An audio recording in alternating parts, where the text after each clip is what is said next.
هاي يا بنات، عاملين ايه؟ يا رب دايما تكونوا بخير. لو اول مره بتشوفيني متنسيش اللايك واشتراك في القناه وتفعيل زر الجرس وكومنت حلو منك يشجع انزل فيديوهات اكتر، ودعوه حلوه من قلبك تفرح. هنعمل مع بعض النهارده سلطه البطاطس بجد بطريقه تحفه هتعجبك جدا، وغيري من سلطاتك واطباقك.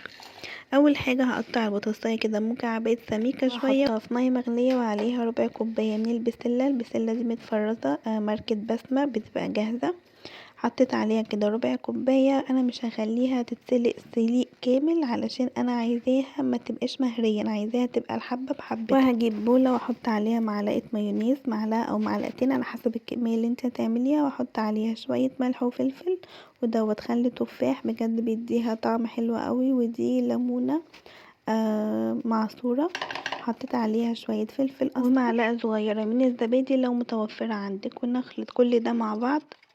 اهم حاجة اللي احنا نخلطه كويس جدا علشان يبقى كل حاجة متوزعة بطريقة كويسة. قلبي كل ده مع بعض يا ست البنات، ولو وصلتي معايا للمرحلة دي متنسيش اللايك واشتراك في القناة وتفعيل زر الجرس وكومنت حلو منك ودعوة حلوة منك من قلبك. وعلشان نعلي التست بتاعها هنحط كده معلقة صغيرة من العسل الابيض، بجد بتبقى طعمها وهم. وبكده الصوص بتاعنا بيكون جاهز. هننزل بقى عليه بالخضار اللي هو الذرة الحلوة والفاصوليا، بجد بتبقى طعمهم حلو قوي في السلطة. انا برضو متعودة احطهم على السلطة الخضراء. وهننزل عليهم بالبطاطس والبسله، بس اهم حاجه حطيها بعد ما تبرد، ما تغلطيش غلطتي لان انا كنت مستعجله فحطيتها وهي سخنه. بس انت لازم تصفيها كويس من الميه وتسيبيها تبرد خالص علشان تبقى طعمها احلى. يعني هي كانت طعمها حلو، انا سبتها تبرد اصلا في التلاجة على ما حضرت الاكل.